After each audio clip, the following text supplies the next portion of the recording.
Hello दोस्तों। 1 दिसंबर को है मोक्षदा एकादशी। तो हम इस वीडियो में मोक्षदा एकादशी की कहानी सुनेंगे। श्री युधिष्ठिर ने कहा, हे भगवान, आप तीनों लोकों के स्वामी हैं, सबको सुख देने वाले हैं और जगत के पिता हैं। मैं आपको नमस्कार करता हूँ। हे देव, आप सबके हितैषी हैं, अतः मेरे संशय को दूर कर मुझे बताइए कि मार्गशीर्ष शुक्ल पक्ष एकादशी का क्या नाम है। उस दिन कौन से देवता की पूजा की जाती है और उसकी विधि क्या है। भगवान कृपया आप मेरे प्रश्नों का विस्तार पूर्वक समाधान कीजिए। यह सुनकर भक्त वात्सल्य श्री कृष्ण जी कहने लगे कि धर्मराज, तुमने बड़ा उत्तम प्रश्न किया है। इसके सुनने से तुम्हारा यश संसार में फैलेगा, सो आप सुनिए। मार्गशीर्ष शुक्ल पक्ष एकादशी अनेक पापों का नाश करने वाली है। इसका नाम मोक्षदा एकादशी है। इस दिन दामोदर भगवान की धूप, दीप, नवेद आदि से भक्ति पूर्वक पूजा करनी चाहिए। अब इस विषय में एक पुराणों की कथा तुमसे कहता हूँ। इस एकादशी को व्रत के प्रभाव से नरक से गए हुए माता पिता, पुत्र आदि को ध्यान पूर्वक सुनिए, स्वर्ग की प्राप्ति हो जाती है। यह कथा आप ध्यान पूर्वक सुनिए। गोकुल नाम के नगर में बेखानस नामक एक राजा राज्य करता था। उसके राज्य में चारों वेदों के ज्ञाता ब्राह्मण रहते थे। वह राजा अपनी प्रजा पुत्रवत पालन करता था। एक समय रात्रि को सोते हुए राजा ने एक स्वप्न देखा कि उसका पिता नरक में पड़ा हुआ है। उसको स्वप्न का बड़ा आश्चर्य हुआ और प्रातः होते ही विद्वान ब्राह्मणों के पास जा अपने स्वप्न कथा कहने लगा कि मैंने अपने पिता को नरक में पड़ा हुआ देखा है और उन्होंने मुझे कहा कि हे पुत्र, मैं नरक में पड़ा हूँ, यहाँ से तुम किसी प्रकार मेरी मुक्ति कराओ। जब से मैंने उनके ये वचन सुने, मेरे चित्त में बड़ी अशांति हो रही है। मुझे इस राज्य, धन, पुत्र, स्त्री, हाथी, घोड़े आदि में कुछ भी सुख प्रतीत नहीं होता। अब मैं क्या करूं, कहाँ जाऊं? इस दुख के कारण मेरा सारा शरीर जल रहा है। अब आप कृपया करके कोई तप, दान, व्रत आदि ऐसा उपाय बताइए जिससे मेरे पिता की मुक्ति हो जाए।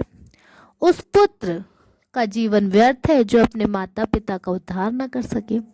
एक उत्तम पुत्र जो अपने माता पिता तथा पूर्वजों का उद्धार करता है, वह 1000 मूर्ख पुत्रों से अच्छा है। जैसे एक चंद्रमा सारे जगत में प्रकाश कर देता है, परंतु 1000 तारे नहीं कर पाते हैं। राजा के ऐसा वचन सुनकर ब्राह्मण कहने लगे, हे राजन, यहाँ पर पास ही भूत, भविष्य तथा वर्तमान के ज्ञाता पर्वत ऋषि का आश्रम है। आपके प्रश्नों का उत्तर वे भली भांति देंगे। ऐसा सुनकर राजा मुनि के आश्रम पर गए।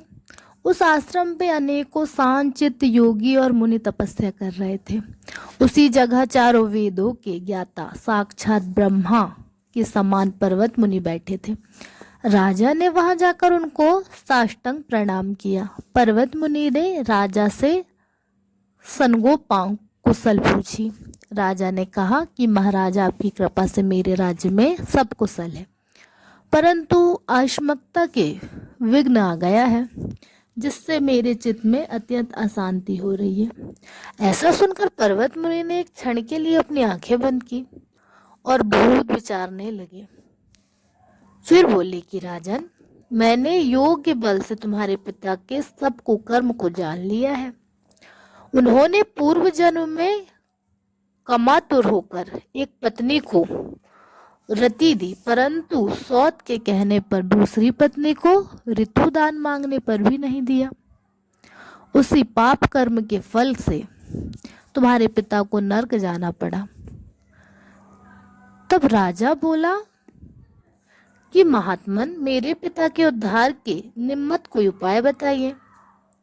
पर्वत मुनि बोले कि राजन, आप मार्गशीर्ष शुक्ल पक्ष एकादशी को उपवास करें और उस उपवास के पुण्य को अपने पिता को संकल्प करा दें।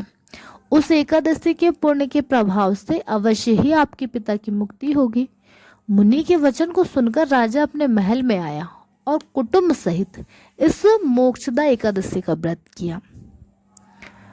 उस उपवास के पुण्य को राजा ने अपने पिता को अर्पण कर दिया।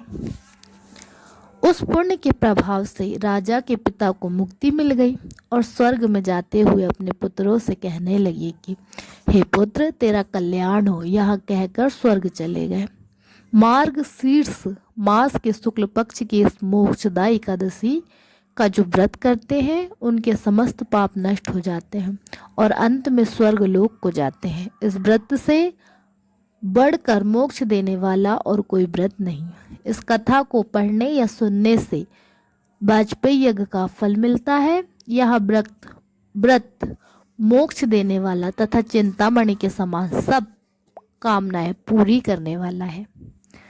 तो ये थी आज की वीडियो में मैंने आपको बताई मोक्षदा एकादशी की कथा।